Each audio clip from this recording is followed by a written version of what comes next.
Museu da Pessoa, depoimento de Emerson de Lima Araújo, entrevistado por Roseli Flori e Ana Lazzarini. São Paulo, 23 de agosto de 2019. Entrevista número PCSH-HV 794. Qual é o seu nome, local e data do seu nascimento? Meu nome é Emerson de Lima Araújo. Eu nasci no dia 8/9/1988. Qual local? Jaboatão dos Guararapes, Pernambuco. Qual o nome dos seus pais? Simone Jerônimo de Lima, José Luiz Alves de Araújo. O que seus pais faziam? Minha mãe e meu pai, ele sempre trabalhou como pedreiro, né? Pedreiro, também ele sempre fez uns artesanatos. Minha mãe era diarista, sempre foi diarista e agora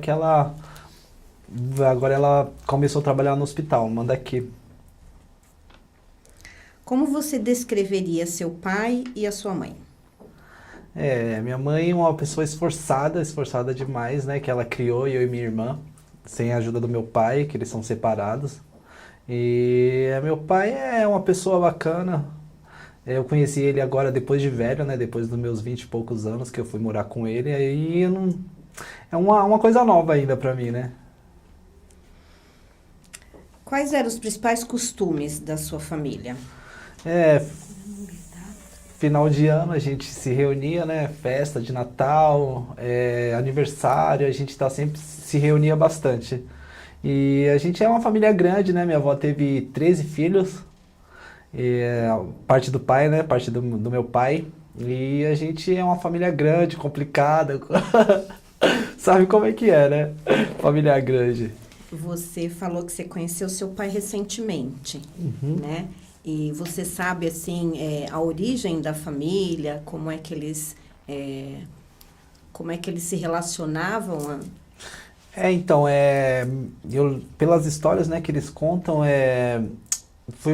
como uma família era grande, então eles saíram para trabalhar cedo, né? 12, 13 anos, os homens já trabalhavam para sustentar as meninas, que tem 4 homens só na família, e o resto é tudo mulher.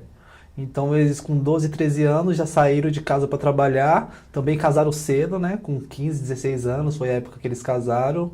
E foi isso, eles foram embora e quem cuidou das meninas foi mais minha avó, né? Que meu avô também faleceu até quando eu tinha uns 2, 3 anos, eu também nem conheci meu avô. Emerson, fala da sua memória desse tempo da sua infância, de quando você veio para São Paulo, você lembra? Eu tenho alguns flashes na minha memória, se você puder falar. Que eu vim pra cá com 13 meses de nascido, 3 meses de nascido. E eu tenho alguns flashes, tipo, da rua de terra, a minha avó que eu também não conheci, que é a mãe da minha mãe, eu não conheci ela, mas eu tenho flash delas, quando eu era pequeno. Dela, indo na casa dela, ela me pegando no colo, brincando na rua, festa de carnaval. Eu tenho alguns flashes, assim, repentinos na memória. E nesse tempo vocês moravam aonde? A gente ficou morando lá, né, até o meu 3º mês de vida. E depois a gente veio embora para São Paulo. Mas para que bairro aqui? O primeiro bairro que a gente morou foi no Perialto. E você tem memória dessa época da sua infância? Tenho, que minha mãe me deixava com uma vizinha, né? Que ela saía pra trabalhar e me deixava com a vizinha. E a vizinha que cuidava de mim, eu lembro que ela me dava banho naquelas bacias de alumínio bem grande. E foi uma coisa diferente. Eu lembro que eu quebrei também uma vez a porta do fogão. Não sei como, mas eu consegui quebrar. Eu acho que eu tinha aí já uns 2, 3 anos. E assim, na sequência? Aí, depois daí do Perialto, a gente morou no Jardim Antártica. Jardim Antártica, morei também no Edu Chaves e no Jardim Brasil. Aí, no Jardim Antártica, eu fiquei morando até os 11 anos de idade. Depois a gente mudou pro Fontales. E tô lá até hoje. Fiquei lá até os 25, né? 25, 26, 27.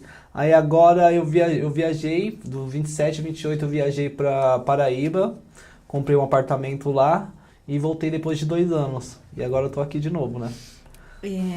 Quantos irmãos vocês são? Por parte de mãe eu tenho só uma irmã. Por parte de pai eu devo ter uns 4, 5 irmãos. Você lembra, você falou que você veio para cá com 3 meses, né? Todo esse trajeto que você morou aqui nos bairros de São Paulo. Qual que eram as brincadeiras que você gostava? Quando a gente morava no Jardim Antártica, não tinha muito como brincar, porque a gente morava numa avenida que passava ônibus. Então, minha diversão era jogar fliperama, jogar videogame no Jardim Antártica. No Edu Chaves, a gente já tinha mais liberdade, que podia ficar na rua até tarde, a rua não era tão movimentada, a rua reta. Então, a gente brincava de esconde-esconde, de taco, né? A gente pinava muito pipa também, jogava bola na rua, essas coisas assim. Você tinha bastante amigos.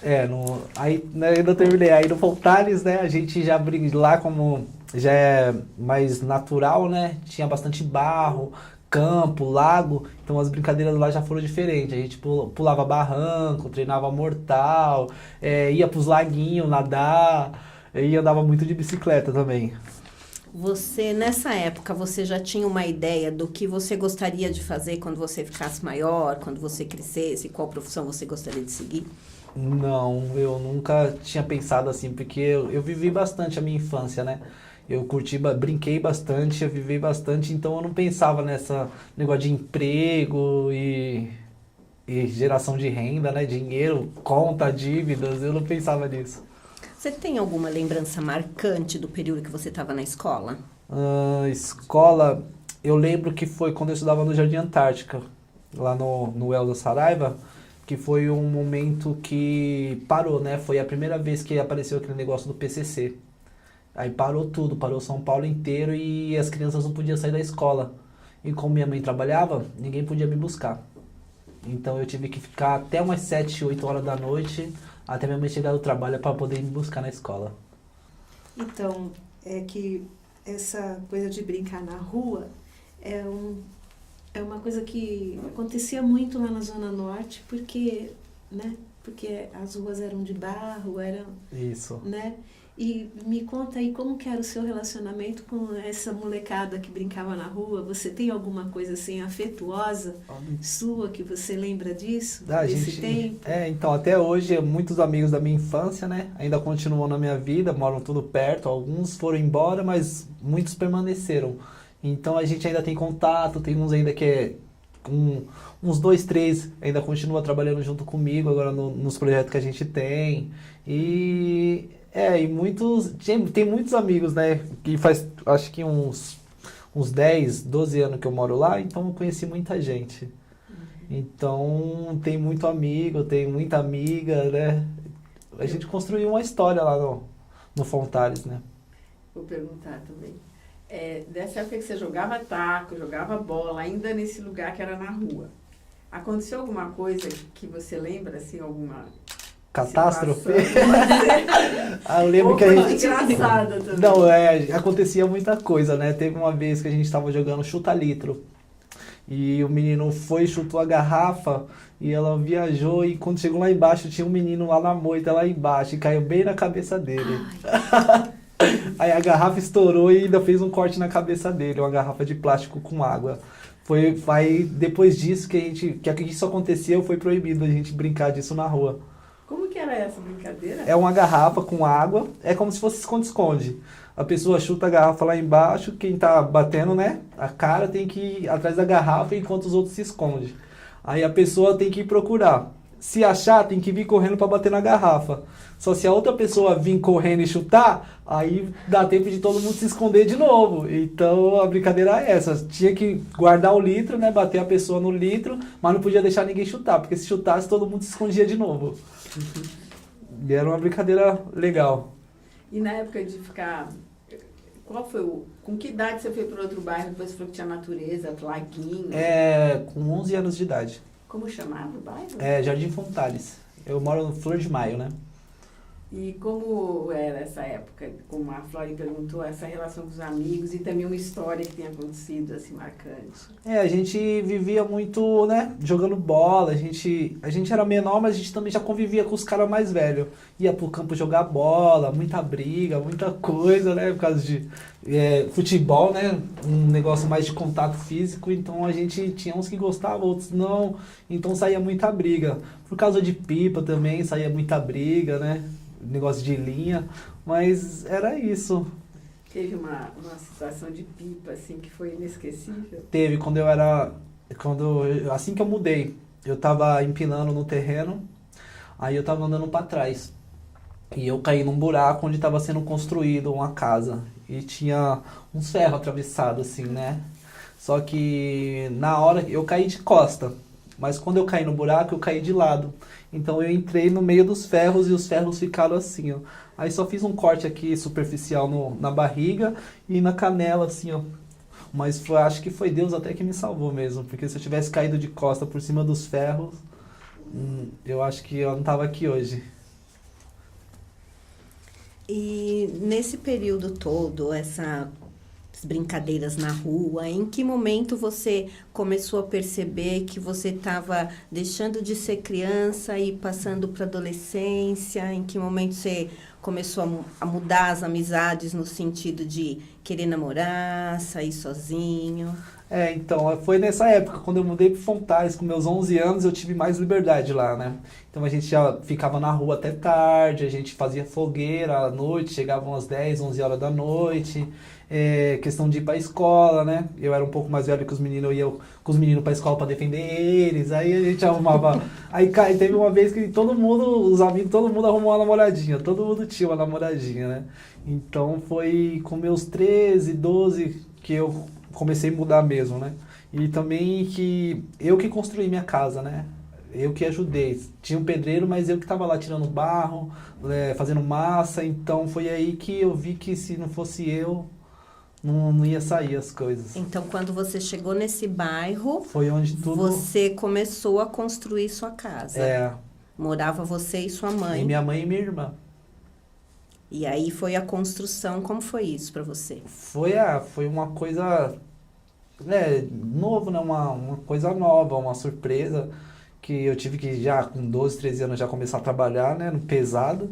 Foi que nem meus tios falavam, meus tios falavam, né? Que saíram de casa com 12, 13 anos para começar a trabalhar. Foi a mesma época que eu comecei a trabalhar no pesado com construção.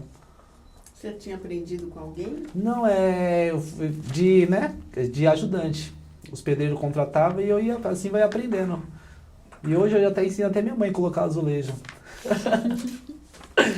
E esse trabalho, você fazia assim, no período que você estudava, junto com a escola? Você trabalhava de auxiliar de ajudante de pedreiro? Trabalhava de manhã, né? Ajudava de manhãzinha até o meio-dia e depois ia pra escola. Aí chegava às 6 da tarde e aí tinha que dormir. Certo. Mas era sempre de manhãzinha, aos finais de semana. Finais de semana eu ficava muito bravo porque eu queria brincar e não podia, tinha que ficar trabalhando na construção da casa. Você... De outras casas? Não, da minha mesmo. Que até hoje a gente ainda não terminou.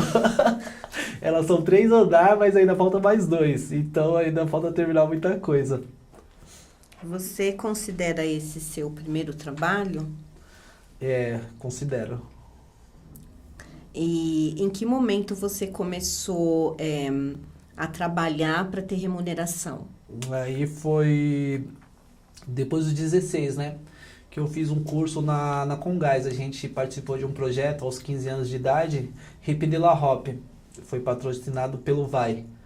Aí chegou lá o projeto, tudo certinho, a gente começou a se envolver, né, na cultura do rap, hip hop, break dance, grafite.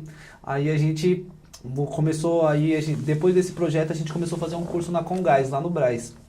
Aí a gente começou a elaborar projeto, a gente ganhava uma remuneração por mês, cada integrante do projeto, e foi aí que, depois do trabalho de construção, esse foi o meu segundo trabalho, né, desenvolver projeto social, aos meus 15 e 16 anos de idade. E aí? Posso perguntar? Você trabalhava de ajudante, mas da sua casa que você fazia de final de semana.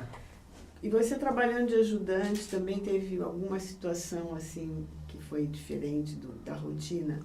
Que eu ajudava que eu trabalhava com meu tio, né? Então a gente sempre discutia. Minha família tem um gênio muito forte, então a gente discute muito mesmo. A nossa família tem um gênio forte e a gente tem a opinião forte. Então eu e meu tio trabalhava, não dava certo. A gente discutia mais do que trabalhava. Que tipo, assim? Conta uma. Não, é de questão de, né, mandar, né? Eu tô mandando você fazer. Falava, não ninguém manda de mim, né? Eu tenho nem pai, nem meu pai não manda de mim, você meu tio vai querer mandar de mim. Eu não tenho pai, você vai mandar de mim. Então as brigas eram mais ou menos assim, negócio de eu tô mandando você fazer. Então ninguém manda de mim, não. Então era isso. Seu pai não veio pra cá com vocês? Não. Ele mora lá, na Paraíba. E como o artesanato, esse desenvolvimento das mãos, do artesanato, entrou na sua vida? Aos meus 7 anos de idade, quando eu morava ainda no Jardim Antártica. Minha mãe estava desempregada, aí ela ia para casa de uma amiga dela e a amiga dela fazia para vender. Aí ela começou a aprender e eu olhando eu também comecei a aprender. Aí depois eu fiquei fazendo, né? Até dos 7 eu aprendi, o 8 eu fiz, 9, aí depois dos 10, 11 eu já não fazia mais. Aí foi quando eu mudei. Mudei pro Contares. Aí quando eu cheguei lá era só diversão, né? Mas era esse artesanato que você faz ou era outra coisa? Não, já era crochê, tapete. A gente fazia bastante tapete. Tapete, puxa-saco, bastante coisa em crochê. E você vendeu algum trabalho nessa época? Quem vendia era minha mãe, eu fazia e quem vendia era ela, né? Até uns 5, 6 anos atrás eu ainda fazia e quem vendia era ela. Aí depois que eu mudei para Paraíba que eu assumi essa profissão de artesão. Que eu cheguei lá, passei por bastante necessidade, passei muita coisa, né? E fora os preconceitos, que o pessoal falou que a gente sai de São Paulo para roubar o emprego deles lá e não sei o quê. Que eu até fui num lugar lá onde era o CAT, né? Que entregava lá as fichas de emprego, os negócios. Todo mundo saía com as fichas, menos eu. Eu falei, perguntei, né? Não tem ficha pra mim, tô vendo todo mundo. Não, pra você não tem. Pra você não tem. Aí eu falei, achei estranho. Fui de novo e toda vez que eu ia, eu nunca saía com nada e todo mundo saía com um papelzinho de caminhamento, menos eu. Aí depois eu percebi que eu arrumei uma namorada, mandei ela daqui de São Paulo pra lá, né? Levei ela daqui de São Paulo pra lá. E aí ela arrumou um emprego, uma entrevista. Quando chegou lá na entrevista, que ela falou assim, não, é a Daiane, mas de onde você é? De São Paulo. Ah, não, já foi preenchida a vaga. Aí falou, mas não tinha, né? Porque ela tinha chamado ela ligou antes, falou assim, não, eu tô indo pra entrevista. Não, pode vir, normal. Aí quando a gente chegou lá, que ela falou que era de São Paulo, falou, não, a vaga já foi preenchida. Aí a gente percebeu mesmo que era preconceito da gente ser de São Paulo. Que o pessoal falava que a gente saía daqui pra pegar o emprego deles lá, né? Isso foi que ano, mais ou menos? Foi há 2 anos atrás, 4 anos atrás, né? Que já vai fazer 2 anos que eu tô aqui. Há 4 anos atrás. Você ficou quanto tempo? Fiquei 2 anos morando lá na Paraíba. Você ficou 2 anos e faz 2 anos que você retornou para cá. Que eu retornei. E quando... você já teve outros tipos de trabalho, além de ser artesão? Eu trabalhei de muita coisa, mulher. Já trabalhei em depósito de construção, já fui cobrador de lotação, já fui cobrador de ônibus, trabalhei em mercado, que mais? Trabalhei em lanchonete como atendente, em shopping como vendedor, deixa eu ver mais, ajudante de pedreiro, de pintor, de eletricista, que eu sou formado também, eu fiz um curso técnico em instalações elétricas.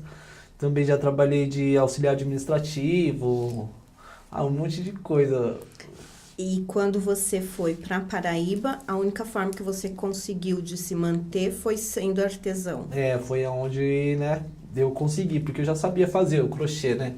E eu cheguei lá e lá é considerado o berço do artesanato. Então, como eu passei por esses mal bocados de não conseguir emprego, então eu tive que me virar. Foi aí que eu conheci um pessoal lá do Espaço Cultural, na rua Epitácio, né? Epitácio Pessoa, lá na avenida. E aí eles me conheceram, me acolheram e me deram um emprego na lojinha de artesanato.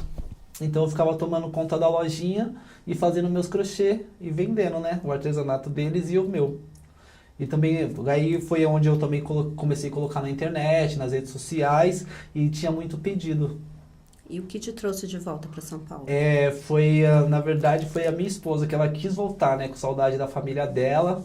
Então ela veio primeiro, que aí ela já veio grávida de lá. Aí quando ela veio, ficou 1 ano, aí eu voltei pra ver minha filha nascer. Quando chegou perto da minha filha nascer, eu vim pra ver minha filha nascer.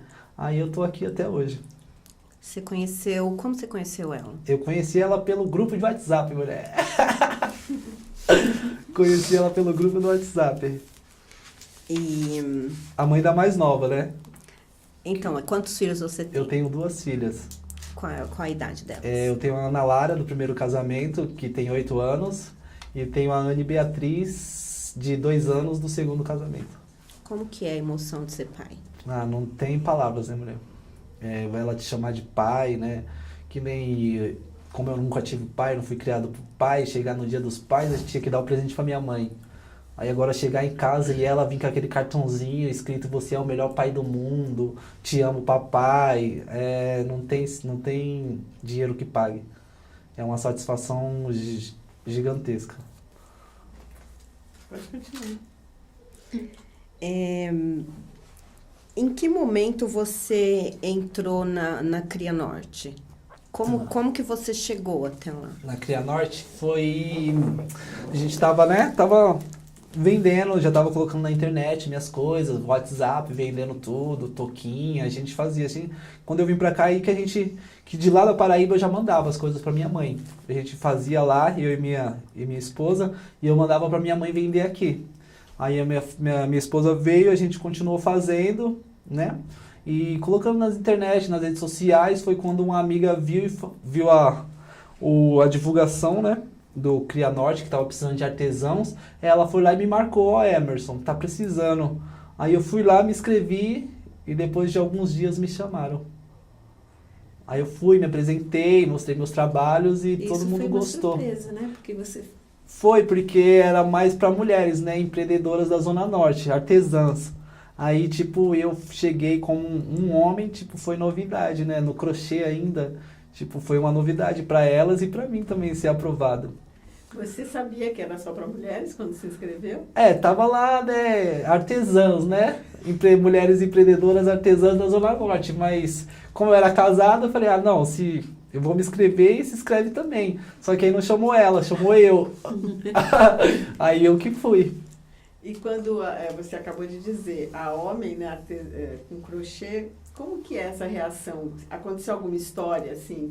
Tem um monte. Eu faço muito no ônibus, né? Então tem muita gente que olha assim e fica assim, ó. Aí não fala nada, só fica assim e não tem coragem de falar. Mas também já passei na Paraíba uma situação que uma amiga minha, ela tem um filho especial. Aí ele chegava, falava: ó, ele fazendo crochê. Não, mas isso não é coisa de homem, não, mãe. Isso não pode. Homem não pode fazer isso, não. Isso é coisa de mulher. E toda vez ele falava a mesma coisa. Ela chegava e já fazia de propósito, né? Falava: você tem que aprender a fazer crochê, igual o Emerson aqui. Ele falava: não, mãe, tu tá doida? Eu não quero. Homem não pode fazer crochê, não. E ela ficava nessa e a gente rachava o bico, né? Dava bastante risada com ele, pelo fato dele ser especial. Então a gente não encarava assim como um preconceito.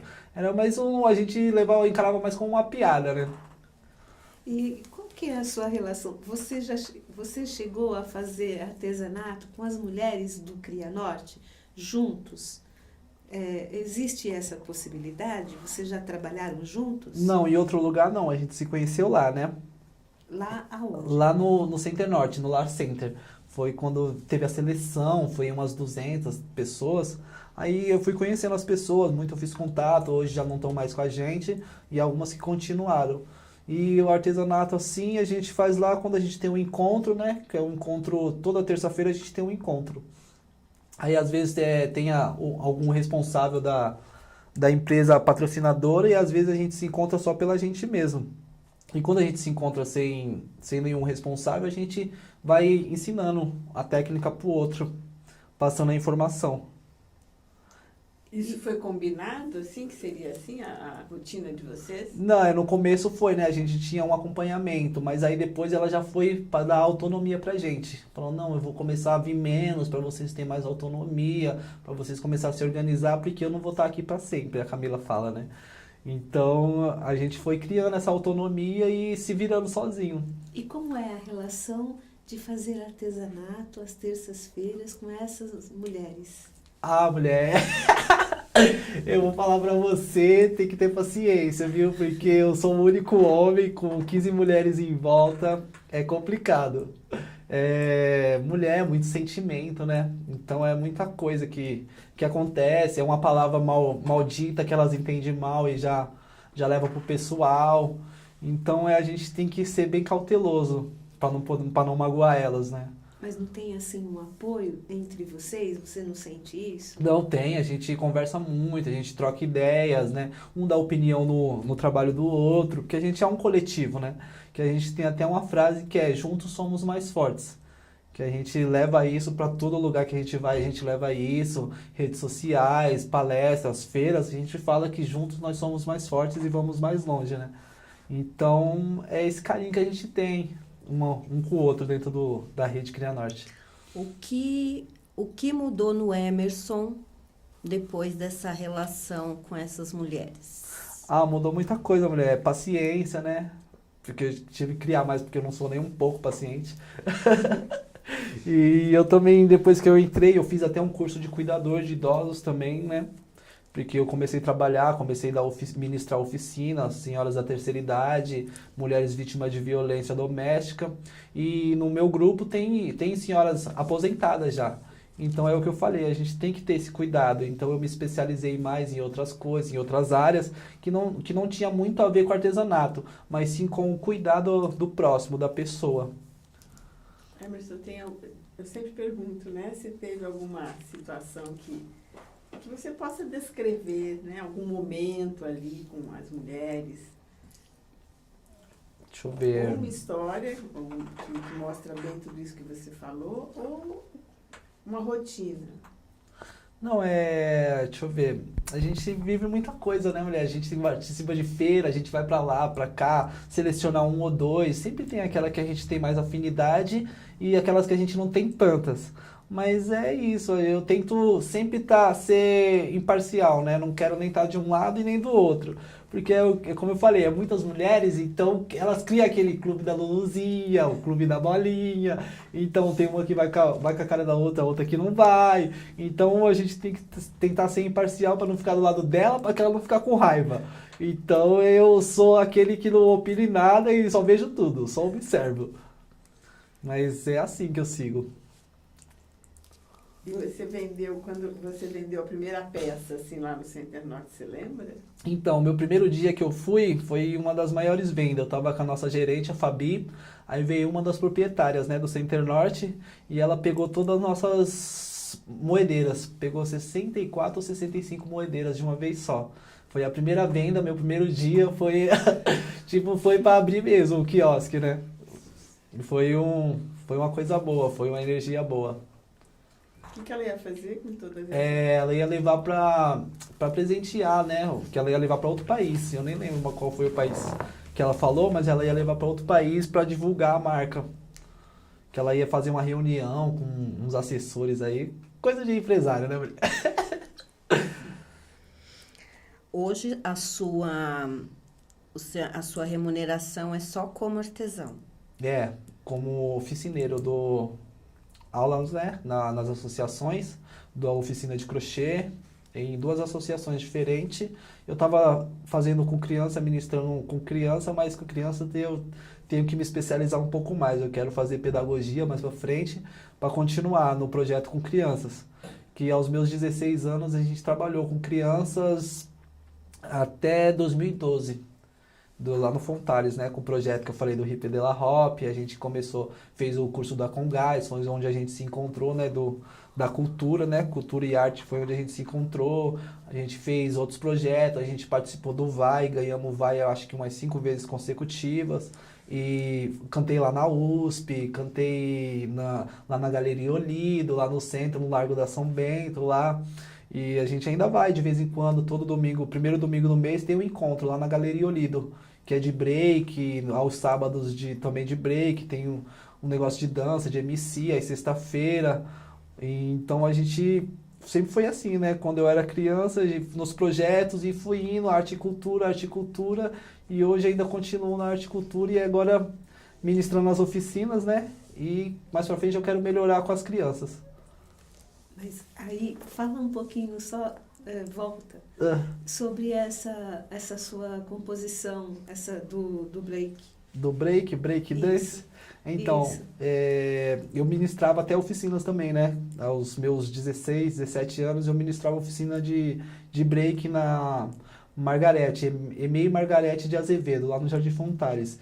E a gente conseguia juntar, a gente fez um projeto social, pedindo patrocínio para o mercado fornecia um lanche, e a gente, aos finais de semana, conseguia juntar 150 crianças na escola.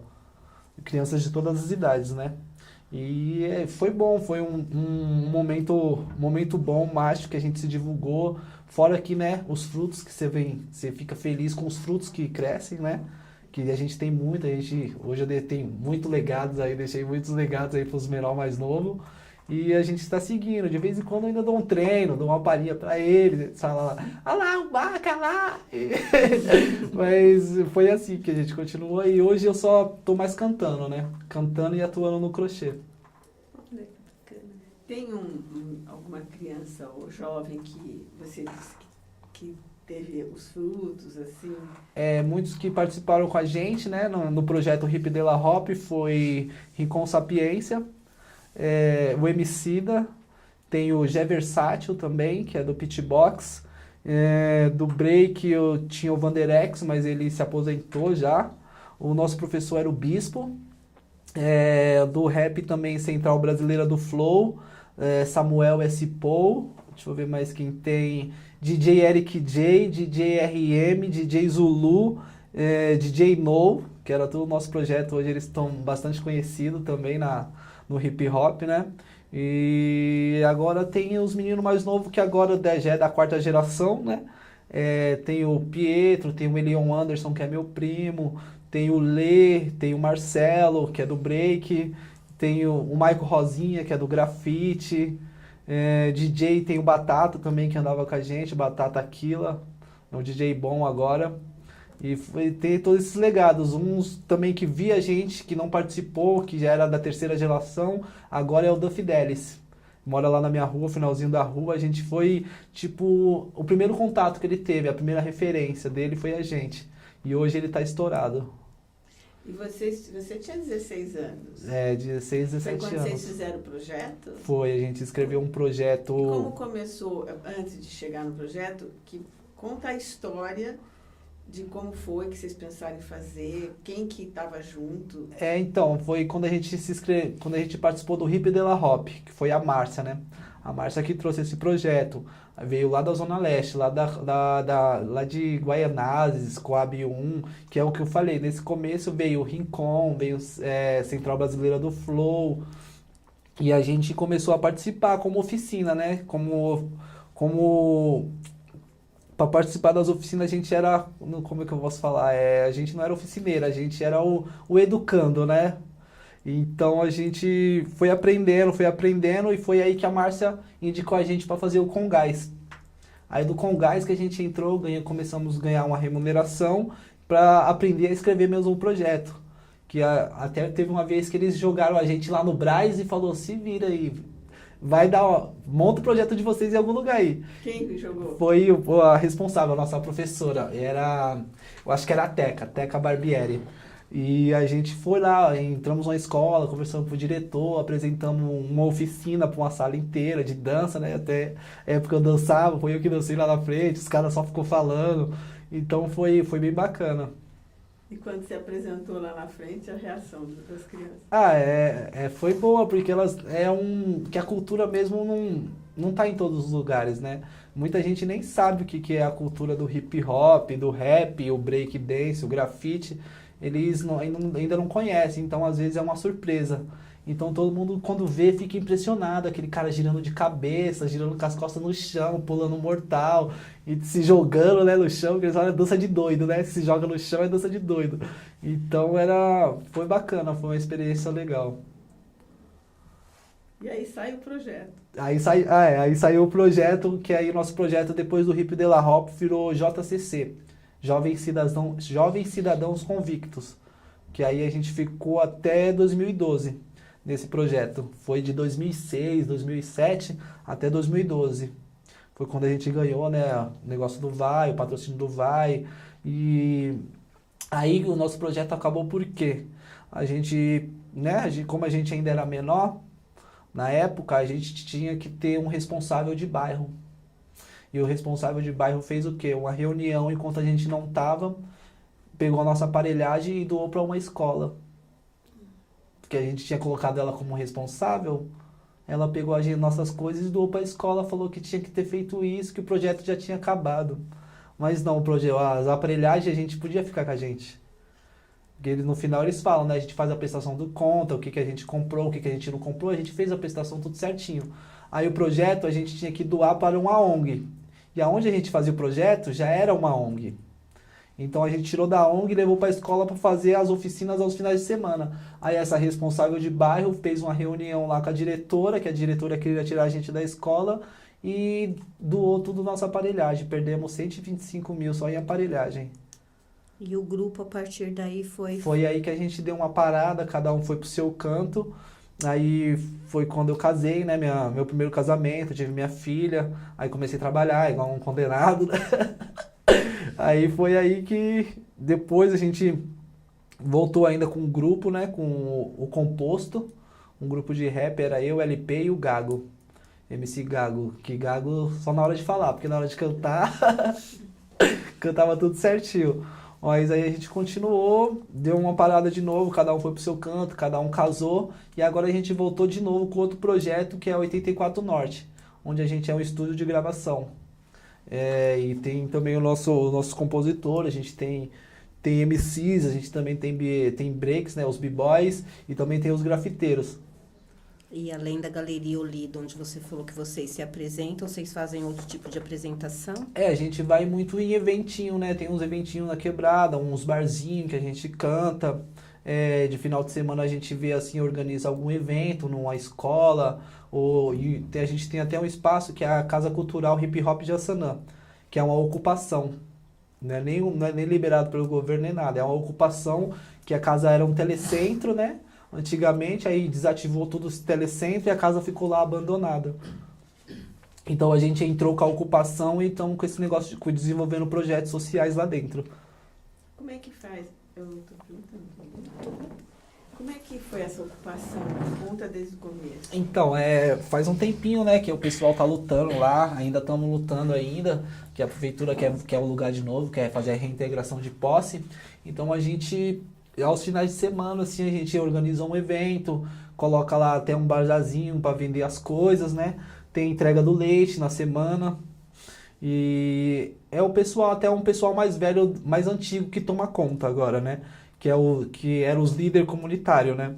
Então a gente chegou só para somar, a gente chega lá com os projetos, explica como é que vai ser, tal dia, qual dia, e eles aprovam e a gente faz lá o movimento acontecer. Hip hop. Hip hop. E vocês, para esse, vocês não ganharam, assim? Não, então, edital. Esse ano a gente se inscreveu, né, pro edital do VAI, mas a gente não foi aprovado. Ficamos lá assim, na lista lá dos escolhidos lá, mas não fomos aprovados, não fomos para frente. Aí a gente vai ver se ano que vem a gente consegue. Mesmo assim, vocês continuam fazendo? Agora, esse mês, acho que um mês atrás, a gente lançou o EP do meu primo, né? Elion Anderson, o Indie Part. Então saiu o CD dele agora, a gente fez a gravação há 2 semanas atrás do clipe, e a gente também vai fazer o documentáriozinho, entrevista, para sair completo. Vai sair, todos os artistas agora vai sair com o EP, com 6 faixas, uma entrevista, um documentário e um clipe. Então a gente vai começar a lançar eles assim. Só me explica uma coisa, o que é o VAI? O VAI, valorização das, né, iniciativas culturais, acho que é isso, se eu não me engano, não é? Da prefeitura. Aí a gente participou, escrevemos projetos. Também a gente participamos de um projeto do Sou da Paz, que a gente também ganhou um patrocínio de, acho que foi 5 mil, que a gente queria montar o estudinho, né? E foi aí que a gente viu que tem como a gente colocar o nosso sonho para frente, a nossa ideia, né? Que foi com esses projetos a gente mudou muita gente. Mudou e salvou vidas, né? Que a gente, querendo ou não, era um projeto que era para jovens em situações de risco, né? Jovens que ficavam na rua à toa, aos finais de semana, que não tem aula, não tem nada, não tinha cultura. Então a gente montou esse projeto nesse intuito de tentar reunir esse pessoal, para o pessoal não ficar na rua, usando droga, fazendo outras coisas, né? Coisa errada. Então a gente tentava juntar para eles ficar lá, pelo menos no período da manhã até meio-dia. A gente conseguia um lanche, porque tinha criança que ia lá só para tomar o café, porque em casa não tinha. Então a gente fez esse negócio, corremos atrás do patrocínio do lanche no mercado, e o mercado sempre ajudou. E então pra gente foi uma grande conquista. E sem pensar na remuneração. Não, a gente, final de semana era de graça, a gente não trabalhava, não ganhava pra nada, a gente ia de coração mesmo. E teve alguma história, algum testemunho de algum jovem assim que você percebeu que realmente fez a diferença? O que fez a diferença foi o Projota. Tem até um vídeo no YouTube que ele fez a declaração da mãe no nosso projeto lá. Ele ainda não tinha seguido carreira, né? Não tinha entrado na mídia. Ele fez a declaração do Dia das Mães, que ele perdeu a mãe dele. Então foi muito chocante naquele dia, muita gente chorou, porque ele falou que viu a mãe dele morrendo e tudo mais. E é uma história, acho que até verídica, não tenho certeza, mas foi uma história que comoveu, que mexeu mesmo com o pessoal. Aí até no final o Fernandão lá, o gerente, falou, vamos valorizar a mãe, o pai de vocês, porque eles não vão estar aqui para sempre. Foi uma coisa que marcou. Esse projeto você continua com ele até hoje? Hoje a gente é a 84 Norte, né?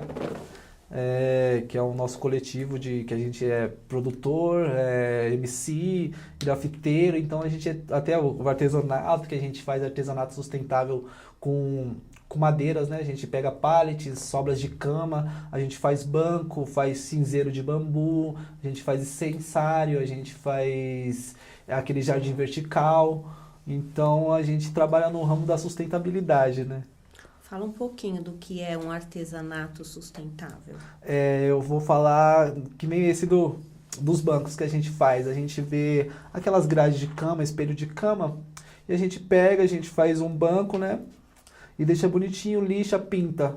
Então a gente tira do meio ambiente, né? Que foi descartado, uma poluição que estava lá, que alguém jogou fora, ninguém sabe quem foi. A gente pega e dá uma vida útil para esse resíduo que está lá desperdiçado. E a gente ainda consegue ganhar um dinheiro em cima disso, com o lixo que a pessoa jogou fora.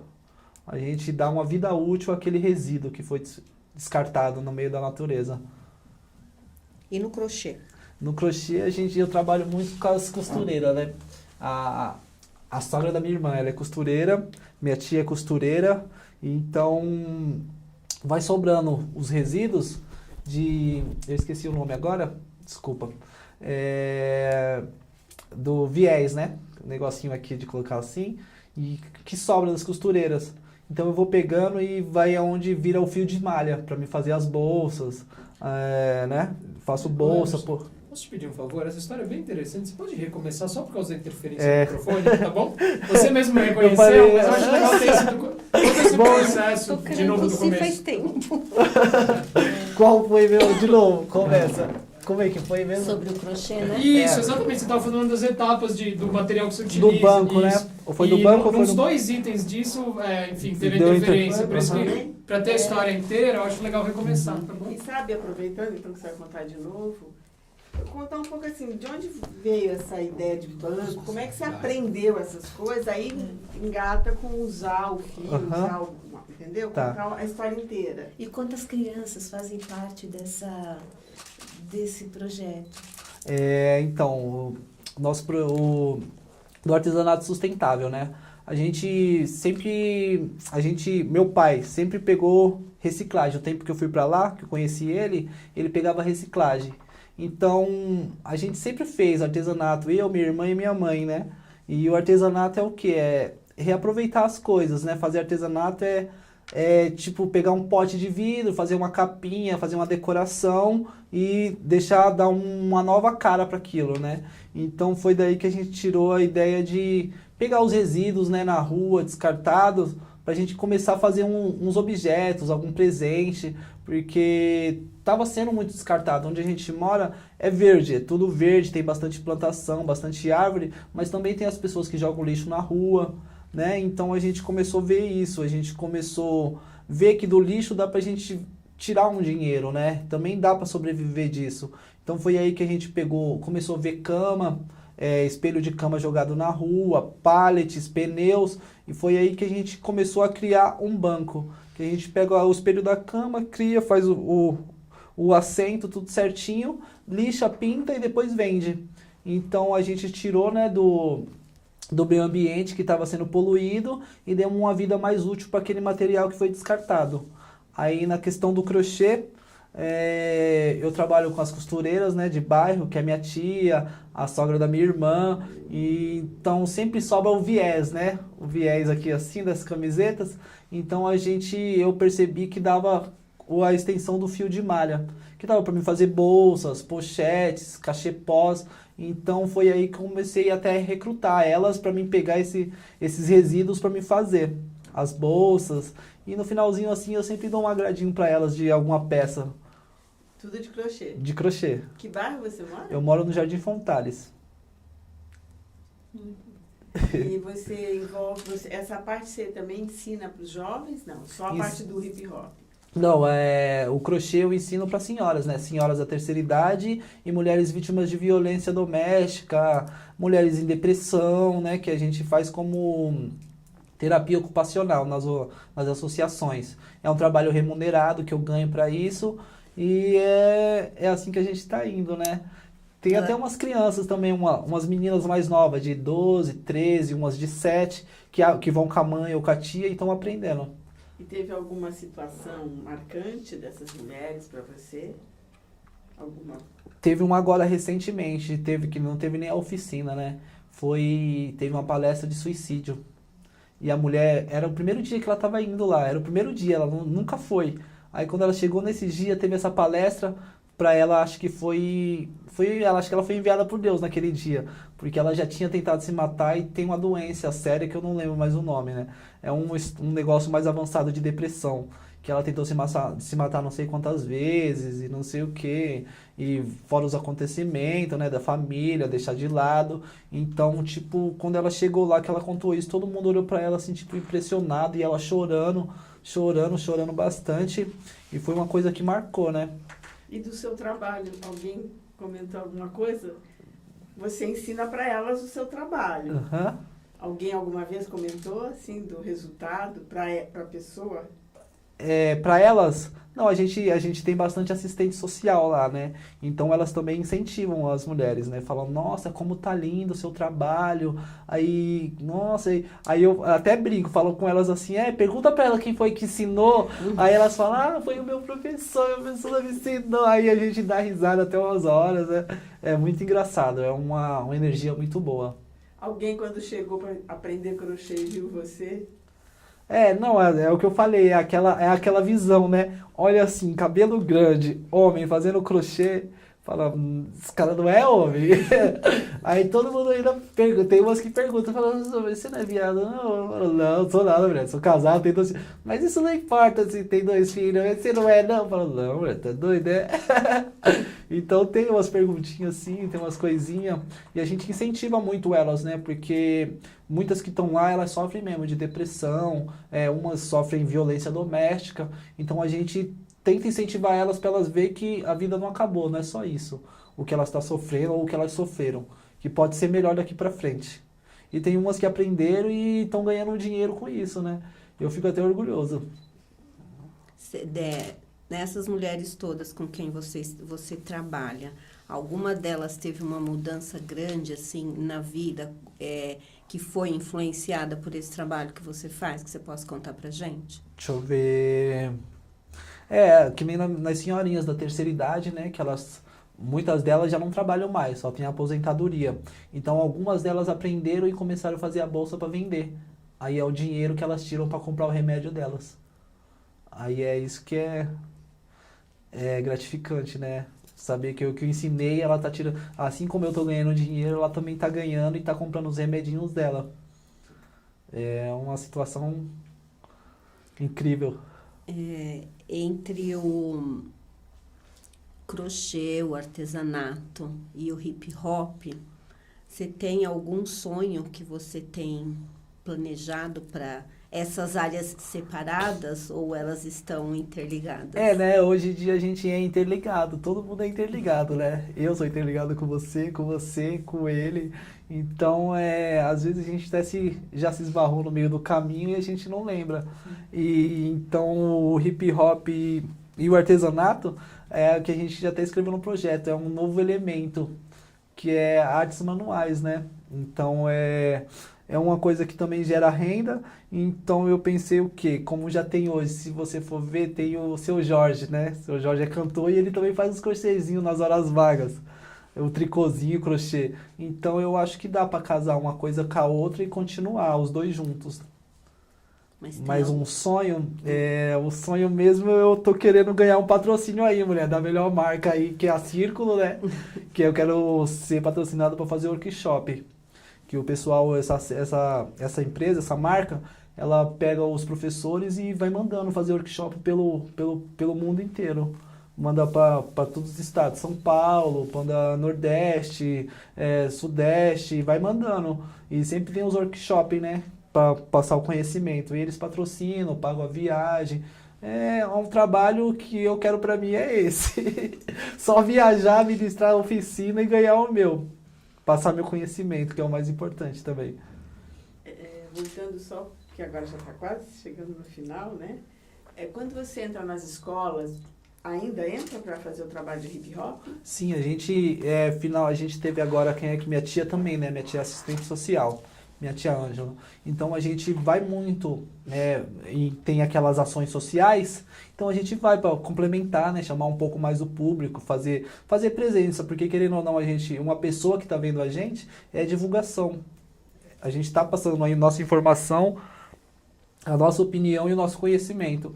Então a gente vai, de vez em quando a gente só tem criancinhas de 7 a 10 anos, mas em outra escola já tem de 10 a 15, e assim vai indo. E a gente sempre se apresenta, uma música ou outra, dependendo da faixa etária de idade, a gente vai soltando umas músicas mais críticas, outra a gente solta umas músicas mais românticas, outra a gente solta umas músicas mais comediante, né? Então... E vai o grafite junto, não? Grafite a gente tem que ser mais trabalhado porque precisa de muita tinta, né? Então aí a gente precisa fazer um projeto, conseguir patrocínio, né? Parceria para comprar as latas, as tintas. Então é mais trabalhoso.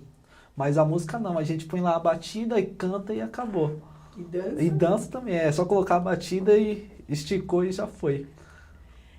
Então, mas entrando nas escolas, como vocês faziam? Que vocês que entravam para fazer com os jovens, né? Ensinar, eu entendi que vocês ensinavam. A gente dava oficina. Isso.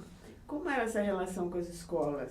As dificuldades e o que avançou, se existiu isso? Então, no começo tem dificuldade mesmo, porque eles falam que é uma cultura que não tem nada a ver com a escola. A gente fala que é uma cultura de rua, né? E que não tem nada a ver com criança, criança não tem que estar aprendendo isso, que é coisa de marginal, que é cantar rap, né? Cantar rap contra o sistema, fazer as críticas do que está errado. Muita gente ouve os rap e fala que tem muito palavrão, que alguns têm mesmo, mas sim, a gente sofreu muito, né? No começo a gente sofreu um pouco para eles poderem deixar a gente entrar. Por causa do espaço, que nem essa Margarete que a gente dava aula lá, oficina, era de 7 a... Não, minto, é de 3 a 7 anos, que é para já ir é o prézinho para ir para a escola, né? Então foi um dos motivos que fizeram a gente sair. Que falava que não tinha nada a ver com o público, que era a escola, que era criança de 3 a 7 anos, que tinha a ver no hip hop lá, que não tinha nada a ver. Então a gente já passou muito por isso, e não só nessa escola, nas outras também, né? Que isso não tem nada a ver, não vai ensinar nada a ninguém, vai levar nada a ninguém, não... Então eles falam que a cultura não significa muito, né? E com as crianças pequenas, como que vocês faziam? Que não é tão comum, né? A gente tem um processo, né, de alongamento. Tudo começa pelo alongamento. Então é alongamento e resistência. Depois que a criança criar um certo alongamento, uma certa resistência, aí a gente vai para os movimentos. Que começo também é a dança, só top rock, footwork, é uma coisa simples. O mais pesado mesmo são os movimentos de power move, de tricks combo, tem umas coisas mais difíceis, mas é só mais pra frente mesmo. No começo ela só aprende alongamento e dançar, acompanhar a batida, bumbo e caixa, bumbo e caixa. Então no começo é só isso, é super fácil. E elas gostam? Adoram, mulher. Elas adoram, falou de dança, jogou a música lá, elas, vai professor, vai. E elas falam mesmo pra dançar. E com os maiores também vocês tiveram problema? Com a escola? Que aí que tem mais problema mesmo, que eles falam que esses marmanjos que não tem o que fazer, fica vindo pra escola, ocupando espaço, e a gente podia estar fazendo outra coisa, mas eles não fazem outra coisa aos finais de semana. Ninguém quer ir pra escola no final de semana. E no final de semana a gente conseguia juntar bastante jovem. E ainda o lanche, né? Fora o lanche, que era o mais importante para algumas crianças, e a gente conseguia isso daí. Mas eu não sei se é porque a gente conseguia juntar crianças ao final de semana, ou se era algum problema pessoal com alguns dos integrantes, a gente não entendia, né? Mas teve isso daí. Mas a moçada gostava. Ah, elas adoram até hoje, né, mulher? Quer fechar? Tem mais coisa que vocês querem perguntar? Pode perguntar, mulher. A Flori quer perguntar. Você então é um artista múltiplo. Eu acho que sim, mulher. Eu, além de ser pai, eu também incentivo, né, minhas filhas a dançar, a desenhar. Minha filha mais velha, ela gosta muito de desenhar. Cantar, ela fica fazendo os vidinhos dela, pega o celular e fica fazendo vídeo, fala que é youtuber, eu deixo ela ficar nisso daí, né? Porque ela já tá vendo que eu sou assim, e acho que esse negócio já é de família. Que minhas tias, lá no Pernambuco, elas participavam, tinha um grupo de dança, e elas participavam em emissoras de televisão. Teve meu tio, uma prima minha e minha tia mais nova. Eles fizeram um programa de crianças, foram lá se apresentar e tudo mais. E eu acho que já tá no sangue isso daí, né? Tanto que meu primo mais novo, o CD que a gente lançou é do meu primo mais novo. Então ele já veio depois de mim, já é a quarta geração que já veio com o mesmo negócio no sangue, que é a arte, né? A música e a cultura. Sua menina mais velha, que idade tem? Ela tem 8 anos. Eu fiquei curiosa para perguntar como que é essa história de conhecer na rede a segunda mulher, né? Que você conheceu, a segunda esposa. A gente conheceu num grupo de WhatsApp, né? De amigos em comuns, e a gente depois marcou se encontrar, a gente se conheceu, e aí aconteceu, né, mulher? Aí ficamos, acho que uns 3 anos juntos, né? Aí depois a gente se separou. Aí foi isso. E tem as duas menininhas. Tem uma da mais velha, que é meu primeiro casamento, e a mais nova do segundo. Mais nova tem quantos anos? 2 anos. 2 anos. Emerson, como foi contar a sua história? É bom, eu tenho tanta coisa para contar, mulher. O que mais você gostaria de nos contar? Que a gente não perguntou, a gente sempre faz essa pergunta. Às vezes a gente não perguntou coisas que você quer falar. Você voltou a morar com seu pai, né? Eu fui lá, morei 2 anos, né, com ele, fiquei 2 anos com ele, aprendi muita coisa lá também, né, a me virar sozinho, foi uma coisa que, tipo, foi um novo mundo pra mim, chegar lá e todo mundo ficar te olhando torto, o preconceito, fora das minhas tatuagens, que o pessoal tem medo, Nordeste o pessoal tem medo, que vê pessoa com tatuagem, eles correm e se escondem. Se esconde mesmo, olha pra sua tatuagem e se esconde, falando. Eu falo, nossa, mano, que mundo que é esse que eles estão vivendo? Que aqui em São Paulo todo mundo tem tatuagem. E não é mais surpresa, não é mais choque, não é mais aquele negócio assustador. Só que lá ainda continua assim, muito preconceito, né? Foi bom morar lá, foi uma qualidade de vida diferente. Lá a vida é mais saudável do que aqui em São Paulo, que aqui em São Paulo é muito agitado. Lá não, lá já é praia, já é tudo mais calmo. Você tem um pé de fruta no seu quintal, você sobe, come. Passa no vizinho, tem pé de fruta na calçada, você vai lá e pega, ninguém fala nada, só não deixa destruir a árvore, né? Mas é uma qualidade de vida totalmente diferente da de São Paulo. E quando você reviu seu pai, como foi? Não, foi... Encontro depois de tantos anos. Foi legal, a gente viveu bastante tempo junto. Hoje ele fica me ligando, fala que tá com saudade, que não vê a hora de eu ir embora pra lá, porque eu ajudava ele bastante, né? Que a gente acordava às 7 da manhã, ia pegar umas frutas, vendia pra quitanda, aí dava meio-dia, a gente já tava em casa com o dinheirinho pra almoçar. Só ia no dia seguinte de novo, de manhãzinha, trabalhar. E eu, né, mais novo, eu que tinha que subir nos pés, ele só ficava lá embaixo pra pegar. E eu que subia e me matava escalando as árvores, né? Então ele sente muita saudade de mim, né? Porque eu ajudava mesmo ele, dei uma atenção na casa dele lá, que ele tem a casinha dele, que era só um barraquinho de madeira.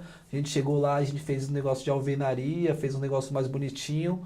E ele conseguiu, hoje ele tá com um cavalo, ele comprou um cavalo, ele tá com um cavalo para fazer a reciclagem dele lá e tudo mais.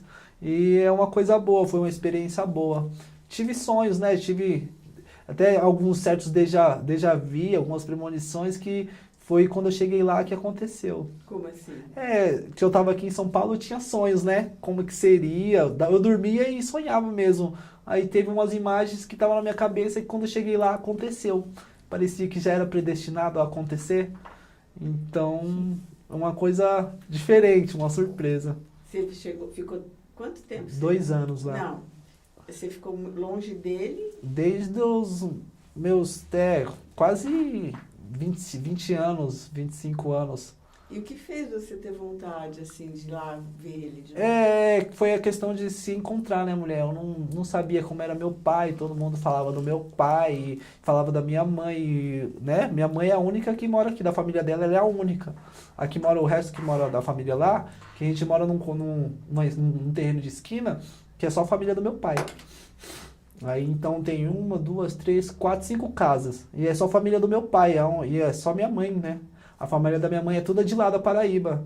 Então eu fui na intenção de conhecer, né, meu pai, já conheci a família da minha mãe e foi lá que eu comprei um apartamento também, que é pra gente já ter aquele momento, aquela casa, um lugarzinho pra gente viajar ao final do ano e tudo mais. Continua lá o apartamento. Tá lá, tá fechado lá no condomínio, a gente só tá pagando dívida. Dívida de condomínio, dívida de água, não sei mais o que, não sei mais o que. É muita coisa. E quando você foi para Paraíba para conhecer seu pai, como que foi isso para sua mãe? Eu acho que pra ela foi uma coisa, sei lá, uma surpresa, né? Porque, tipo, eu larguei tudo aqui e fui, né? Não queria saber de nada. Eu já tinha minha filha mais velha. Então, eu ficava com a minha filha aos finais de semana, né? Aí fui, né? Pra ela, acho que foi até bom, né? Porque eu ficava em São Paulo, não fazia nada. Trabalhava de segunda a sexta, final de semana eu tava nas baladas gastando. Então, pra ela foi até um bom que ela não ficava tão preocupada, né? Sabia onde eu tava, sabia que lá é diferente, não é a mesma coisa que aqui. A gente conversava muito por telefone, mas ela ficou mais tranquila quando eu tava lá. Seu pai sabia que você ia? Não. Não sabia, eu cheguei lá de surpresa. Uhum. E aí, como foi isso pra ele? Pra ele eu acho que foi uma alegria, porque, tipo, tanto tempo longe, né? E, tipo, nunca tem contato. Meu pai é meio desligado, ele é quadradão ainda, né? Não usa celular, não sabe mexer em computador, não sabe mexer em nada. Então, pra ele foi, eu acho que a maior felicidade que ele teve na vida. Eu acho que foi. Você chegou e tocou, bateu na... Não, primeiro eu passei na casa da minha tia, né? Irmã da minha avó. Aí cheguei lá e falei, aí o pessoal ligou pra vizinha dele lá, que é até a ex-mulher dele lá, a vizinha, que ele tem dois filhos lá com a mulher lá, mas hoje não tem mais nada com ela, só é vizinho. Acredito. Então aí ligou e ele subiu correndo pra carregar as malas, ele subiu e ficou super feliz, que eu já tinha descido lá de moto, mas ele não tava em casa. Aí depois ligaram pra ele, ele subiu correndo, pegou as malas, ficou super feliz. Foi uma felicidade. Imagino. Foi uma coisa boa, foi onde eu me encontrei, né, mulher? Foi lá que eu descobri que o artesanato era a minha profissão mesmo. É verdade. A arte e cultura. Foi lá que eu ganhei força para seguir trabalhando com isso. Porque até então você tinha outros empregos, né? Aqui eu me matava muito, né? Teve uma época que eu trabalhei no Extra, então eu trabalhava de domingo a domingo. Só que todo final de semana eu tava doente. Então meu dinheiro era mais para comprar remédio do que para mim viver. Então eu vivia doente porque eu trabalhava na padaria e tinha que tomar conta dos frios. Então eu ficava no quente e no gelado, no quente e no gelado. E eu já umas 3 vezes eu peguei pneumonia por causa disso. Aí depois eu falei, não é essa vida que eu quero pra mim. Não é isso que eu quero pra mim. Ficar trabalhando, enriquecendo os outros. Fora que a gente trabalha no mercado, você vê aquele negócio de comida sendo jogado fora, de você não poder pegar, de você não poder dar pra ninguém. E um monte de lixo, um monte de toneladas de comida que vai pro lixo. Você fala assim, mano, e eu não posso pegar pra dar pra alguém ali na rua? E eu fazia isso ainda, né? Pegava uns pãozinhos, eu saía quando eu saía às 11 horas da noite, ainda passava, dava para os pessoal na rua, os moradores de rua, né? Subindo ali a Cantareira, tem uns moradores ali perto do Tucuruvi. Então eu passava de ônibus, eu dava para eles, chegava num bairro, tinha alguém sempre na rua, eu dava também umas baguetes recheadas. Então eu sempre dava, né? Eu não gostava de jogar aquela comida fora. Então eu comecei a perceber que eu falei, eu não estou trabalhando no lugar certo. Estou trabalhando com umas pessoas que não tem nada a ver com o meu propósito, né? Que a gente é negócio de cultura, de arte, de revolução, que é o rap, a gente é revolucionário e tipo... Não tinha nada de revolucionário, né? Que jogar toneladas e toneladas de comida no lixo enquanto tem gente passando fome. Então eu falei, não é esse pessoal que eu quero, não é isso que eu quero pra minha vida. Que aí eu vou ficar enriquecendo uma pessoa que não tá ajudando ninguém, só tá ganhando dinheiro pra si mesmo. E um monte de comida sendo jogada fora, desperdiçada. Aí isso que mais me doía era esse negócio da comida ser jogada fora. Porque como era eu e minha mãe e minha irmã, então minha mãe trabalhava demais, tinha coisa que a gente não... Que nem Danoninho, antigamente nós não tinha isso daí não, esse benefício de ter Danone na geladeira, bolacha recheada, chocolatinho, não sei o que. A gente não tinha esse benefício, né? Ainda mais que só minha mãe criando eu e minha irmã. Então, tipo, hoje tem tudo isso e, nossa, tá indo pro lixo. Muita coisa indo pro lixo e não pode ser doado, não pode ser dado. Então é uma coisa que eu falei, não quero isso pra mim não. Aí foi quando eu larguei tudo, pedi demissão mesmo, não peguei nem aquele contrato lá pra ganhar o dinheiro lá do, como é que fala?